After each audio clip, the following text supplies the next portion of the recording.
দোয়া করা। যে খুতবাতে পীর পিরানে পীর পিরানে পীর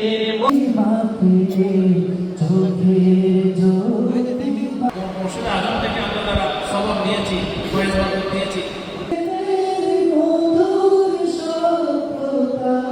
খলিফা রাসূল যেভাবে রাসূল করিম সাল্লাল্লাহু আলাইহি ওয়াসাল্লামের সাথে